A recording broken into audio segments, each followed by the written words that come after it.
The Seasons of Life by Jim Rohn. The Seasons of Life is an inspiring book written by Jim Rohn, a man who's helped millions of people around the world with his words of wisdom. In the next few minutes, you'll learn the main ideas it contains, how much we can learn from nature itself, and how life itself is like the changing seasons. Don't forget to subscribe to our channel and click on the bell button to make sure you learn every time we have a new video out. There is a constant, predictable pattern of change in the world. The tide comes in and then recedes. The sun rises, giving light, then sets, bringing darkness. Patience is replaced by stress, expectancy by boredom, and achievement by disillusionment. The constant factor in life is our feeling and attitudes towards life, the tolerance we develop for our personal winters, and the full enjoyment of life's harvest come fall. Spring. Spring is called opportunity. How fitting that it comes after the difficult winter. But spring is not going to remind us we need to plant, nor will it warn us of the consequences of not planting. It's also important to remember that there are only so many springs around, so make sure you don't waste them sitting idly contemplating the severity of the past winter of life. It's time to start a new project, to attend a seminar, to read a new book.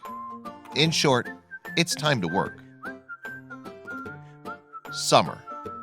If spring is time for creation, summer is the season needed for things to grow. It's a time to nurture and guard your garden from the weeds and bugs. Don't waste time accusing the weeds and bugs of being unfair. It makes no sense to argue with nature. Just continue to plant, protect, and preserve. Your effort will be rewarded. The human character is not formed in the absence of difficulty, but in our response to difficulty. Fall. Fall is the season in which we reap what we've sown. Another way of looking at it is that we don't reap what we haven't sown. That's why fall can be tremendous for some and very troublesome for others. For some, it's time for rejoicing, and for others, it's a time of great regret. Wherever you are in your life right now, it's the result of what you've sown in the past. People many times are angry at the effect, yet they continue to nourish the cause. In that sense, fall often gives us a real feedback, which tells us that we can be proud of ourselves and that we've grown, or it tells us that we need to get ourselves some sowing going. It's a time in which we either enjoy or we excuse.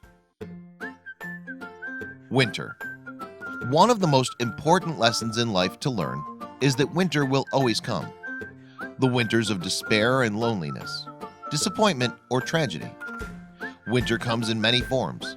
Some are long and some are short. Some are easy and some are hard, but they always come. That's why we need to be prepared for the winter. We need to learn how to handle the winters of life.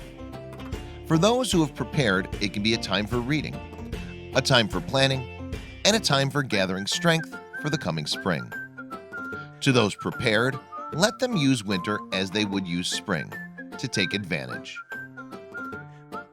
To those who are unprepared, the arrival of winter can be a time for regret and sorrow. Sometimes, though, those are the emotions that shock us into massive action in the spring and help us prepare better for the next winter, for surely it will come. As Jim Rohn likes to remind us, there are only two things we need to get good at in life: planting in the spring or begging in the fall. Make sure you're on the side of the planters.